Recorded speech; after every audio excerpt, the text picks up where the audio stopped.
Hey, I hope you're having an amazing day today. In today's video, I'm going to be talking about the 5 habits of good dog parents. So let's get straight into the video. But before we get into it, I just want to preface this is just my advice. This is just my perspective. At the end of the day, you're doing your best to be a good dog parent. You cannot be a perfect parent as much as you want to be. As long as your dog is happy, as long as you're happy, that's all you can really ask for. So let's get straight into it. Number 1, good dog parents train their dogs. The number 1 reason why dogs end up homeless is because of lack of training.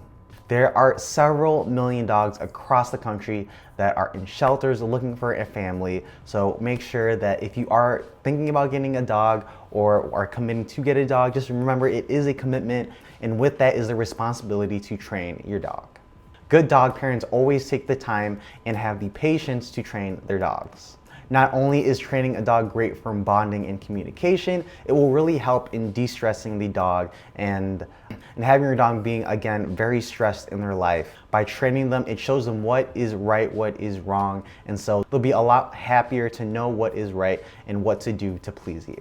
Number 2, good dog parents choose the right dog for their lifestyle. So I can't stress this enough. If you are thinking about an Aussie Doodle, for example, I suggest getting one if your lifestyle is very active, if you like to go hiking, if you're always on an adventure, just because Aussie Doodles in general are very much so a working dog. They like to be doing something all the time. Their brains need to be mentally exercised, their bodies need to be physically exercised. Again, they always love to do something. And again, I mean, maybe it's not a great example with Jackson sleeping in the background, but again, most of the time, aside from this video in the background, Jackson just loves to always be doing something. He loves meeting people, he loves walking, he loves adventures. So again, if you're a couch potato, or if you're maybe lazy, or you like to watch Netflix all the time and just stay inside and not really socialize as much, again, there's nothing wrong with that, but active dog like an Aussie Doodle might not be the best for you. Really take in consideration how your lifestyle is and pick a dog that will complement your lifestyle, because at the end of the day, if you guys both have the same lifestyle, you guys will be a lot happier. On top of that, consider the environment your dog will come into. So for example, if you live in a small apartment, maybe a Great Dane might not be the ideal dog for you, because Great Danes, they generally need a lot of space to move around to get that exercise. So maybe a small dog will be best for an apartment. If you have a home, you might have a backyard, and that could be great for an active dog. So again, if you are going to commit to a dog, make sure to have these considerations in mind.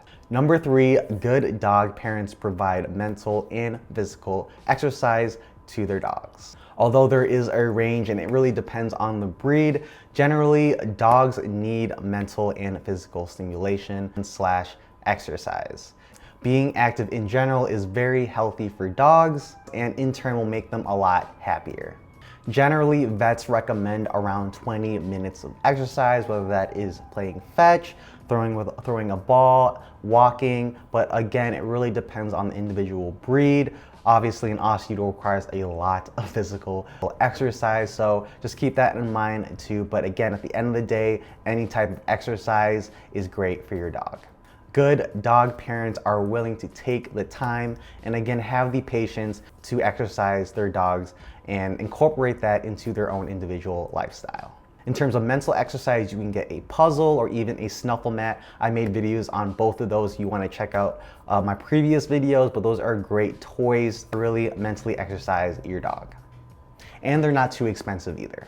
Number 4, good dog parents keep their dogs healthy and safe. As a dog owner, you are responsible for your dog's health, happiness, safety, and everything in between.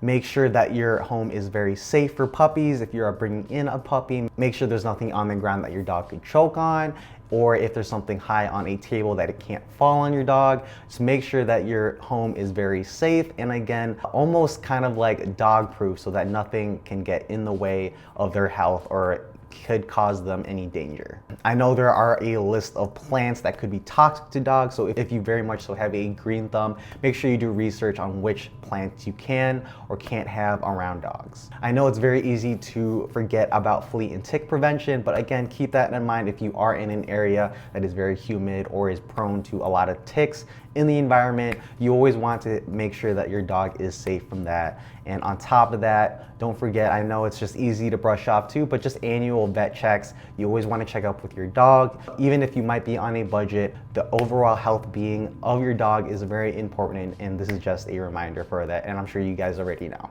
And lastly, number 5, good dog parents keep them on a schedule. I've talked a little bit about this in previous videos, but putting your dog on a schedule, a routine, it really takes a lot of stress out of their lives if they don't have that actual routine. They go through the motions every day consistently, and they'll know what to expect day to day. And usually if you don't really know what to expect, dogs can get very anxious or very stressed. Again, it really depends on your individual lifestyle, but what I'm just trying to convey is that at the end of the day, you want to make sure that your dog is living the best life possible. So just make sure that you consider their lives too. In terms of a schedule, maybe you can even put reminders on your phone when to play with your dog, putting your dog on a food schedule. Again, it really depends on the individual dog. Scheduling walks throughout your day.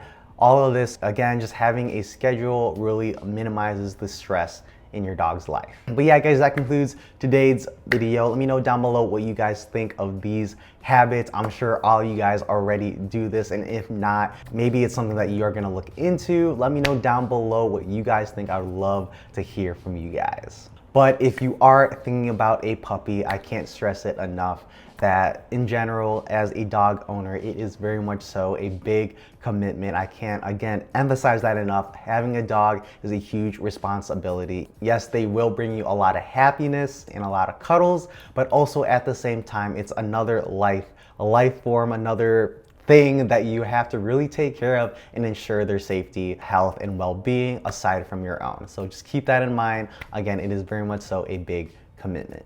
As a reminder, please hit that like button as it really helps in the YouTube algorithm. And if you're new here, welcome. Please hit that subscribe button too, as it really means a lot to Jackson and me. If you haven't joined our Aussie Doodle Lovers / Owners Facebook group, the link is in the description. You do not have to own an Aussie Doodle to join. All I ask is just no selling or promoting of puppies. I just want this to be a place to share advice, share pictures of our Aussie Doodles, and again, no selling of puppies. Tell your dogs you love them, Jackson. I love you. Love me. He's getting fluffy again, guys. Thank you for watching and have an amazing day.